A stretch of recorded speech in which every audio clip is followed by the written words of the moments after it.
Whether you operate one forklift or thousands, one location or hundreds, the new My Toyota customer portal can help you optimize your operation and material handling equipment. This one-stop, free-to-use platform is designed to help you take control of your information and make smarter decisions, all at the touch of a button. Register and access your data today at my.toyotaforklift.com. That's my.toyotaforklift.com. Today's warehouse needs to keep inventory moving smoothly and quickly. Meet these challenges with on-demand warehouse labeling from Brother Mobile Solutions. Our mobile and industrial printers will help optimize your operations to achieve the speed, reliability, and durability your warehouse needs. With easy integration for existing warehouse technology, convenient portability, and upfront affordability, Brother Mobile Solutions is at your side when it comes to warehouse labeling. Try one for free today by visiting brothermobilesolutions.com/new warehouse or click the link in the show notes. That's brothermobilesolutions.com/new warehouse to try one for free today.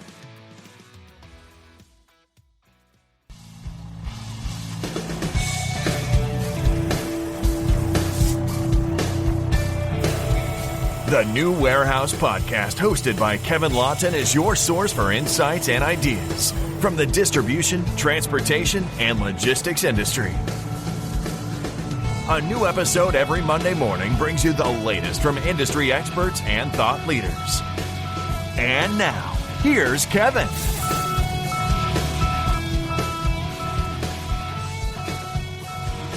Hey, it's Kevin Lawton with the New Warehouse Podcast, bringing you a new episode today. Today's episode, I am going to be joined by Joe Oliaro. He is the VP of Sales and Chief Real Estate Officer for Wagner Logistics, a 3PL based out of Kansas on the Missouri side. I think I got that right, on the Kansas City, Missouri side. So we're going to talk a little bit about Wagner Logistics, and since Joe is the Chief Real Estate Officer, we're going to find out exactly what that means, and we're also going to find out what's going on in the warehousing market and talk a little bit about Wagner's approach to automation and robotics, as it's becoming such a prevalent thing in our industry. So, Joe, welcome to the show. How are you? I'm great, Kevin. Thanks for having me on. Excited to dish it out today. Definitely. Oh, we're dishing out today. Okay, let's get it then. All right, it's good to have you on here. Definitely good to get you on the show here and learn more about Wagner Logistics. So tell us a little bit, give us just a little brief overview of what actually does Wagner Logistics do. Yeah, so Wagner started out 1946, so we're going into our 78th year. Oh, wow. Okay. Math correctly. And started out as Wagner Cartage Service, and it's evolved into what we have today at Wagner Logistics. So we occupy roughly 7 million square feet across 24 different markets, and we cater to manufacturers, groups that make a tangible good, mostly non-hazmat. We do handle some hazardous materials in specific locations, but mostly non-hazmat. And we help manufacturers as they bring in raw materials. We store those in the DC, shuttle those to the plant, and as they come out as finished goods, we store those in the DC as well, and then send those on down the supply chain. So we've done that for all kinds of different industries. So we're heavy in paper. We've worked with automotive, energy, sticks, you name it, we've probably seen it. But we're in 13, 14 different states, and we're growing rapidly. So we doubled the company from 2015 to 2020, and we're on a pace now to redouble again over the next 3 to 5 years. Oh, wow. All just contingent upon how quickly we can take down new locations, and I guess how quickly our customers are taking advantage of growth as well. Yeah, absolutely. And I think it's great to hear, certainly, that you've been doubling and a lot of years in the business, Wagner there. So it's great to hear you're bringing that experience on here too. And obviously you just mentioned how quickly you can get space and take over space, but you're the chief real estate officer. So I think you're the guy that's in charge of that, right? So tell us exactly, what is a chief real estate officer? I should probably disclose, I think I'm the only chief real estate officer that I've ever discovered. So that's why I'm asking.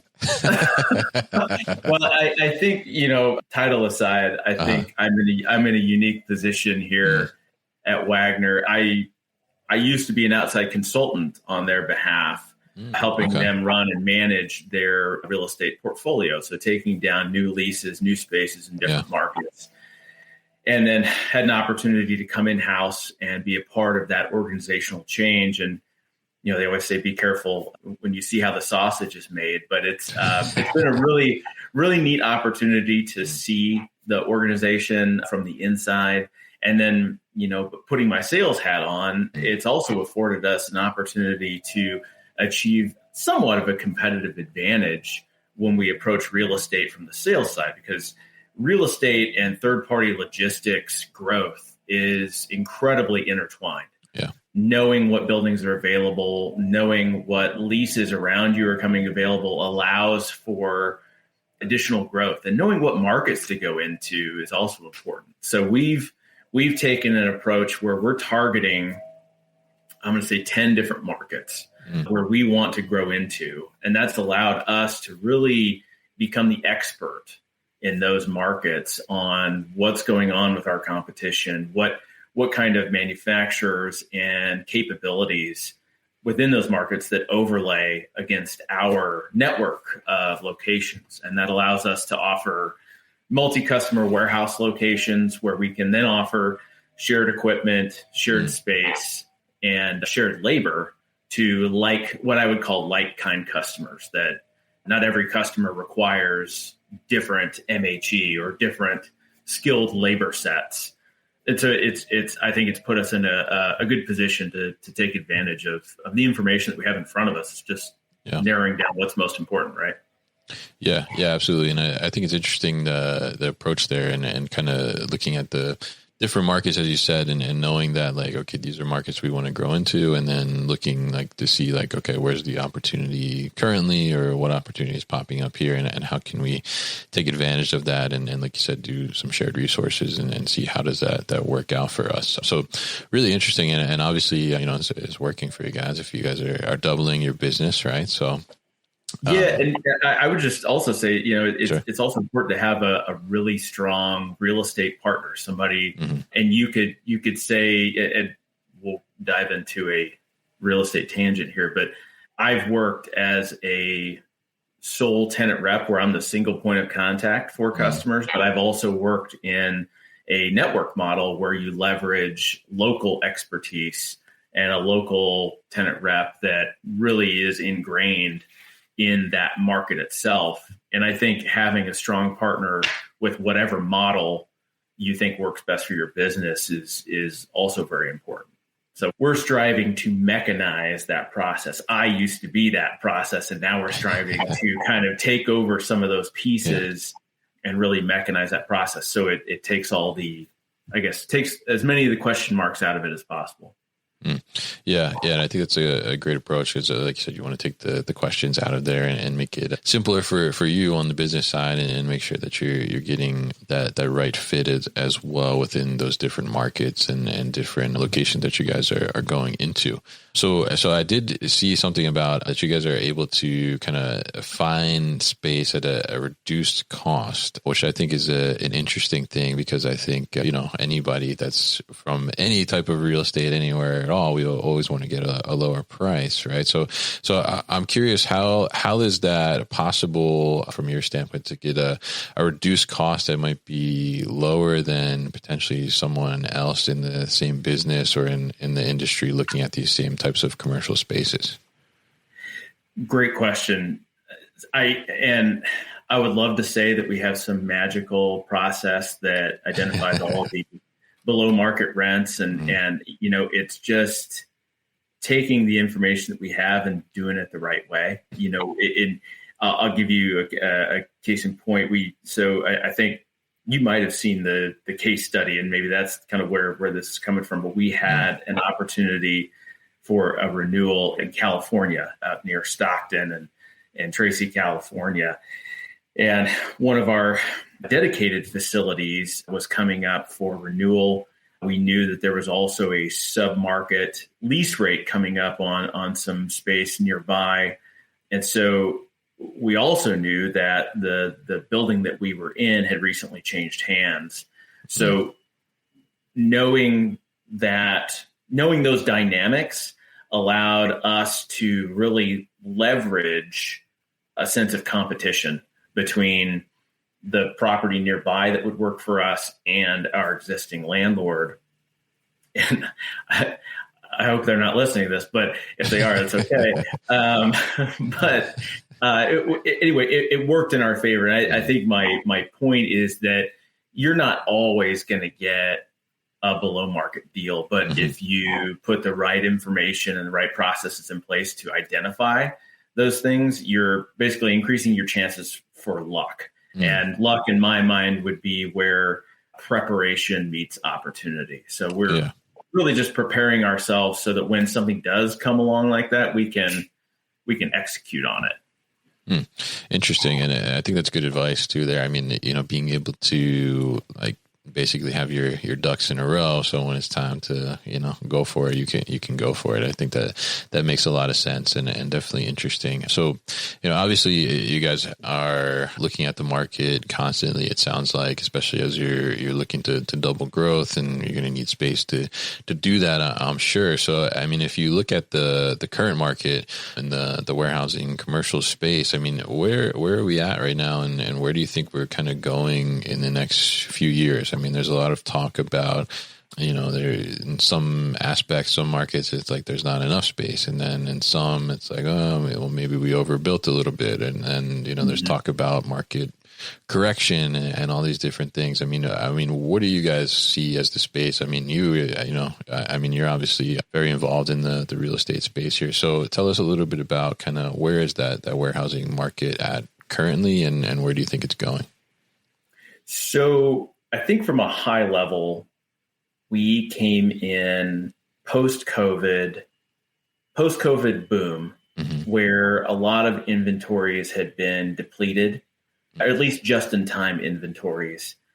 Companies went in and said, okay, well, now we need additional space. We need additional overflow space because we've received this massive increase in demand. We're not exactly sure how these trends are going to continue in consumer activity. So we need a little bit more warehouse. And they still want just in time, but they also want overflow just in case. Yeah. And now there's been so much development and there's increased construction costs, increased lead times on everything between steel, concrete, equipment. Man, a lot of our equipment, folks that we lease, like forklifts from, you're lucky to find one to lease, and then the lead time on a new forklift is at least a year. So we're up against this wall where not only all these lead times and increased costs, but you've got increased costs from increased in interest rates for financing. Right. So it's a trickle down effect from the top that says, hey, we just can't build these buildings anymore like we were. So a lot of developers around the country have cut their pipeline in half, in the billions of dollars. Yeah. And so it looked like, I'll use North Point. I don't know exactly what their pipeline was, but North Point, Prologis, Blackstone, some of these major industrial developers are just saying, hey, we're gonna take a break. We're not gonna stop developing, but we're gonna take a break. And so we're in this kind of short-term lull at the moment where we've got this break. And knowing that, we're also coming up on a huge growth of onshoring coming back to the U.S. So there will be 68 different markets across North America that will require at least 10 million square feet or more of industrial space to accommodate the manufacturing coming back to the U.S. And so I don't know what's going to happen exactly, but I just know that there's enough mega projects going on right now with all the onshoring coming back. There will be another boom, and it'll either be the most expensive boom we've seen since COVID, or some kind of other market force will change and maybe make that more efficient. But Interesting. It's going to be an interesting 5 years for sure. Step. Do you know how many steps your warehouse workers are taking a day? When your workers are walking, you're losing money. Endless trips to the printer or computer add up fast. Newcastle's mobile industrial carts with integrated power eliminate the walking to stationary printers and computers, keeping workers focused on high-value tasks, often doubling their output. Thousands of powered cart installations, including ones at the new warehouse's own micro-fulfillment center and in my previous jobs, prove that Newcastle customers get more done and save money. To learn more, head to newcastlesys.com. That's newcastlesys.com. Yeah, definitely. And I'm curious, I mean, do you see, as you said, some of these major developers are kind of like, cutting down a little bit, taking a little break. I mean, do you think that is going to drive the rates up a little higher because there's not more newer space coming online? Or do you think it's just that, they've overbuilt a little bit too much and that space just needs to be filled up now? No, that's a great question. I think what you'll see is, some of the coastal markets will go into not a recession, but things will slow down on the coasts. And what you'll see is a larger boom back into the Midwest, where you have all kinds of space to add additional warehousing, where there's a lot of additional Class B type industrial product that maybe isn't completely functionally obsolete, but it offers enough clear height to be able to keep up with demand. And in some cases, and you've already seen this in New Jersey, but you'll see developers come in and they will physically raise the roof another 5 feet to make to allow potential tenants to take advantage of the cube. So we've already seen that on the coasts, but I think it's a pause on the coasts and an influx of activity going into the Midwest. And I guess I used Midwest loosely, really the middle part of the country from Texas up through Minnesota. Yeah. You'll see a lot of activity going there because in any of those markets, you can get to the coast within a day or two. Yeah. Yeah. So, I mean, that's interesting because, definitely, here in New Jersey, like I'm like in the middle of it. I mean, it's crazy. Like my town, there's people that have signs in their yard that says like stop the warehouses and, farms over warehouses. It's wild here, the development. But yeah, I'm curious. I mean, for you guys, for Wagner, when you're looking for space now, I mean, are you looking for a new developed space? Are you looking for older developed space? Because I know you guys do some stuff with rail too, right? So, I mean, is there a lot new coming online that has rail access, or, I mean, what does that look like? So let me unpack the first part of that. So when we go into a market, we're really looking to open up a multi-customer warehouse. And typically we would go into a newer building. We wouldn't be opposed to going into an older building, but usually the efficiencies of the space with the way they're developing newer properties now, it's just much more conducive to a multi-customer warehouse between the tall clear, the clear span of all the posts throughout the support beams throughout the warehouse. And what we almost always run across in every market is the Frankenstein building, where it's there was one building that was built back in the 40s, and then every 10 years they add 20,000-30,000 square feet on it and just kind of stitch it together. And that works occasionally, like if you don't need a good clear height or if it's mostly dead storage. But for higher volume, more attractive opportunities from our end, we want to be in a nice, clean space. And when you get into food grade type opportunities, you need to take that into consideration as well. Interesting. Yeah, I was curious about that, how you guys approach it. And I think, do you think that, because I think one thing too that I've been hearing, and I've been kind of looking for some space too myself here in Jersey, and it's like the smaller space, because they're building like gigantic spaces around here, like those smaller spaces and some of those older spaces as well. I mean, do you think that they're going to find, even with more onshoring, I mean, do you think that they're going to find like some some new life there, or are they going to eventually end up just kind of being tear downs and rebuilt to a more modern type of space like you're talking about? We'll be back after a quick break. You hear a lot about supply chains these days, because if the past couple years have taught us anything, it's that an efficient, well-managed supply chain is absolutely critical to keeping businesses successful and consumers happy. I'm Will Haywood, and I host a podcast called All Business, No Boundaries, where we talk about supply chains, how they work, what happens when they don't, and the innovations that are redefining what's possible in the world of logistics.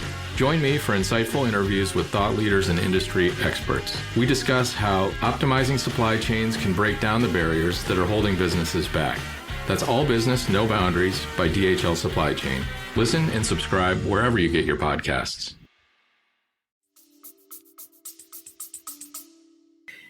Yeah, I think it depends, and I give our engineers in our company grief all the time. It's like, well, if our slogan wasn't "Bring it," it would be "It depends," because there's so many different factors that go into making a warehouse decision, and clear height is always one of those. So I think anything sub 15 feet, there's the real opportunity there to take that building out and either raise the roof or redevelop it completely. But it all depends on the number of manufacturers in the market, the access to highways, the number and size of dock doors that are part of the facility, and then the general condition of the slab, and every building has a useful life, but some set up better than others. Interesting.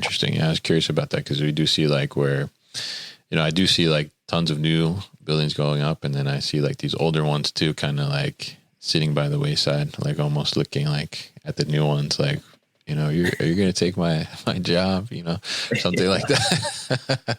Well, so, and there's even folks taking it, if we're talking about e-commerce, I mean, there's large mall developers that are taking these old indoor malls and adding they're not seeing the traffic that they were before. So adding a small fulfillment center to support the businesses within the mall, and then other last mile needs and direct to consumer fulfillment needs within that 3 to 5 miles around the building. So you're seeing a lot of repurposing of just vacant parking lots in that regard. For manufacturer support, I think it's not as new as that, but it also depends on how many buildings are available. I mean, most markets across the country are 5% vacancy or below. Yeah. And it's just a function of what you can get away with. Yeah, absolutely. Interesting. And so I'm curious too. I mean, we talked about a lot of the real estate aspect here and the kind of the warehousing market in general. But, when we talk about more modern spaces, and, we're also thinking about potentially being more conducive to some of the newer automation and robotics that's out there as well. So how is Wagner, you guys have been 1946, I think you said, right? Since 1946. That's a long time to see a lot of different evolutions in technology in the logistics space and the warehousing space. And now, we're arguably at the most high tech point, I think, of that. We're seeing robotics, AI, and machine learning, all different kinds of things coming into our world. So how is Wagner approaching automation and robotics? Well, I guess I'll say it all comes down to cost, right? So the cost of all the moves in the warehouse is always top of mind with a 3PL like Wagner. We have to almost understand the customer's warehousing business better than they do, so that we can be more efficient, provide the value that they're looking to get out of us. And so we're always able to identify those opportunities for efficiency and effectiveness in a warehouse. And it comes in many different forms. So when we talk automation with customers, it's more about talking, we'll call it an automation roadmap, and saying, hey, there are opportunities for right now. You've got 3 long travels within the warehouse that we think we can automate that are repetitive. There are long travels within the warehouse that take forklift drivers today X amount of time to do. And if we had a dedicated AGV that could handle that route, well, that's low hanging fruit.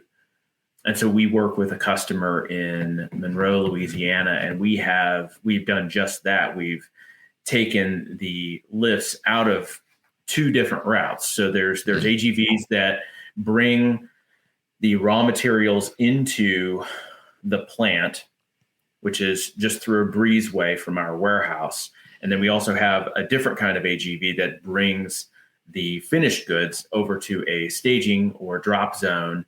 And then they're picked up from there and taken into wherever they need to go, whether it's a lot or some kind of racking position.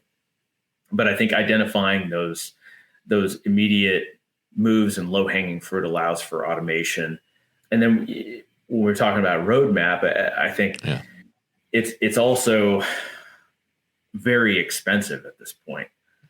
So going to a customer and saying, hey, you need to spend $20 million isn't always easy. It isn't always easy to swallow. They'll just kind of laugh it off and say, okay, well, I'm not doing that today. But if we can show them, hey, we're seeing labor costs escalate at 8-10% a year, eventually those costs are going to intersect with the cost of robotics and automation. And you want to really think about what we can do to bend that curve down a little bit so that we keep those costs of managing the warehouse at an even keel to mitigate your costs later on. And so we've also talked automation with some other groups, and we figured out a way to reduce a customer's footprint within their warehouse by 60% just by putting in VNA racking, which VNA stands for very narrow aisle racking. And it's expensive, but if you can reduce your footprint and put, consolidate a warehouse and take that other 60% that you've just freed up and consolidate a warehouse, there's a lot of occupancy savings in that. And then you're really taking advantage of the cube that you have available. Yeah, absolutely. And I think being able to, take advantage of the space you have and maximize the utilization and optimize it as much as possible is definitely a great way to help continue your growth without maybe having to make a full transition to a new building or something like that. So really interesting. And I'm curious, as you guys are involved in the warehousing side and also some of the transportation side as well. We talk a lot, I think, about the automation and robotics internal to the warehouse, right? Making those internal moves like you talked about there, where you implemented some AGVs down in Louisiana. But do you see how these automation and robotics are having a potential impact external from the warehouse as well, whether it's with trucks or rail or something else outside of those 4 walls? We don't have a ton of visibility to automation outside. I mean, everybody talks about, automated autonomous vehicles and kind of where that's going with the transportation industry. I think we see that kind of automation talk around like intermodal facilities more than anything, because you do have a lot of repetitive moves within a closed area. But when you start getting on public roadways and things like that, it's sexy to talk about autonomous vehicles and autonomous trucks. But I think we're a ways out from that. But it's neat to think about it. And obviously it would be a game changer when it comes to how quickly things can get around and the types of, I guess, transportation options we have in front of us today. Yeah, absolutely. All right. Interesting stuff, and definitely interesting to learn more about what's going on in the warehousing market from your perspective as a chief real estate officer. I think first one I ever met. So definitely an honor there. And it's good to get all the insights from you and learn more about Wagner Logistics. So if people are interested to learn more about Wagner, how can they do that? So you can find us at wagnerlogistics.com. We are also available on LinkedIn, and we also have a Facebook and a Twitter, or you can find me on LinkedIn, Joe Oliaro. All right, with the pronunciation next to the name. That's right. That's With phonetically spelled. Yeah, his branding. I like it. So I'll definitely put all that information at thenewwarehouse.com as well, so people can easily find it. So Joe, thank you so much for joining me on the show today. You've been listening to the New Warehouse Podcast with Kevin Lawton. Subscribe and check us out online at thenewwarehouse.com.